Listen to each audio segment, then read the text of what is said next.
নমস্কার বন্ধুরা, ছাদ বাগিচা চ্যানেলে আপনাদের সকলকে জানাই স্বাগত। আজ চলে এসেছি জবা গাছের সম্পূর্ণ পরিচর্যা নিয়ে।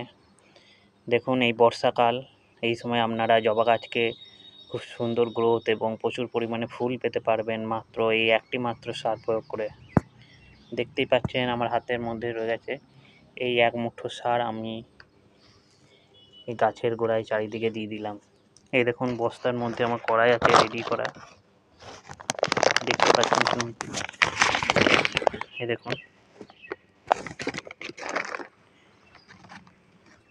দেখুন গ্রোথ দেখুন, গাছটায় দেখুন একটা ফুল ফুটে আছে, দেখুন প্রচুর কুড়ি ফুটে আছে। এই দেখুন, এই দেখুন ফুল দেখুন, আর গাছের গ্রোথ দেখুন। ছোট্ট একটা গাছ, যেটা আমি রিপোর্টিং করেছিলাম কদিন আগে, আমার চ্যানেলে গিয়ে দেখতে পারেন ভিডিওটি। ছোট্ট গাছ কতটা গ্রোথ হয়েছে এই একটি মাত্র সার প্রয়োগ করে। ভালো করে দেখুন সারটার মধ্যে,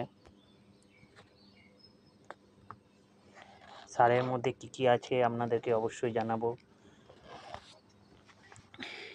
জবা গাছের জন্য অবশ্যই মাটিটা ওয়েল ড্রেনেজ মাটি হওয়া দরকার, এবং এই গাছ কিন্তু খাবার খেতে পছন্দ করে, তাই আপনারা অবশ্যই মাসে একবার করে এদেরকে খাবার দিতে হবে। সম্পূর্ণ জৈবিক পদ্ধতিতে খাবার তৈরি করুন, তাতে গাছের কোনো ক্ষতি হবে না। গাছের পাতা এরকম সবুজ হয়ে থাকবে, দেখুন একটা পাতা হলুদ নেই।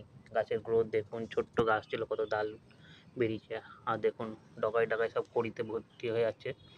আপনারা অবশ্যই ছাদ বাগানে এরকম জবা গাছ লাগান এবং আপনাদের জবা গাছকে সুন্দর ও সুস্থ করে তুলুন। এই দেখুন, এই দেখুন কড়ি, এই দেখুন প্রত্যেক ডগায় ডগায় কড়ি এসছে, এই দেখুন।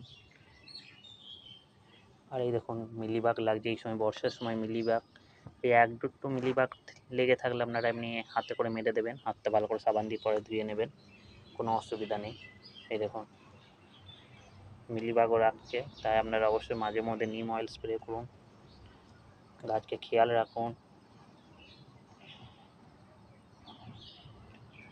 হাতে করে না করলে একটা ব্রাশ নেবেন, ব্রাশে করে ঘষে দেবেন, কোনো অসুবিধা নেই।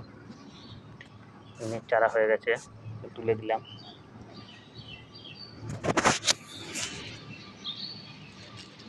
আপনারা অবশ্যই এই সারটি প্রয়োগ করুন, যাতে গাছের গ্রোথ খুব সুন্দর হবে এবং খুব স্বাস্থ্যবান হবে।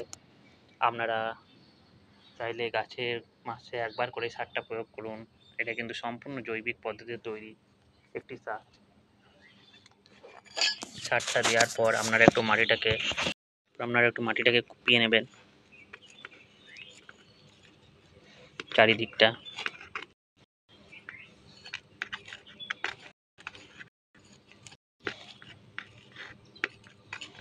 এখন যেহেতু বর্ষাকাল, তাই সার দেওয়ার পর হালকা জল দিয়ে দেবেন, আর যদি বৃষ্টি পড়ে থাকে তাহলে তো জল দেওয়ার দরকার নেই।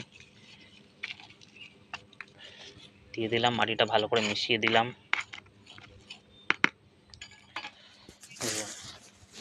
এই সারটা আপনারা ঘরে খুব ইজিভাবে তৈরি করতে পারবেন, খুব সহজভাবে, কিছুই লাগবে না, সম্পূর্ণ ঘরে।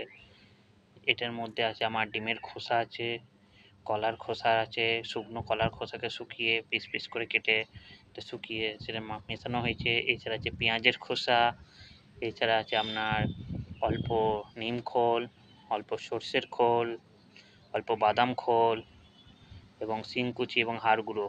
আপনারা এই কটা মিশিয়ে একটা মিক্স খাবার তৈরি করে রাখুন। এটা আর একটা গোবর সার বা জৈব সার, যে কোনো দুটোর মধ্যে একটা দিলেই হবে।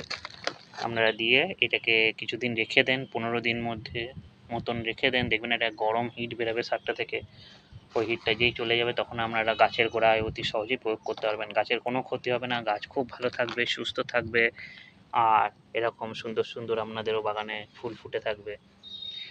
তাই দেখুন, আপনারা এইভাবে গাছের যত্ন নিন, আপনাদেরও গাছ খুব ভালো থাকবে, সুস্থ থাকবে। ভালো থাকবেন, সুস্থ থাকবেন। ভিডিওটি এখানে শেষ করছি, ধন্যবাদ। ভিডিওটি ভালো লাগলে অবশ্যই চ্যানেলটিকে সাবস্ক্রাইব করে রাখবেন। নমস্কার বন্ধুরা, বাই বাই, দেখা হবে পরের ভিডিওতে।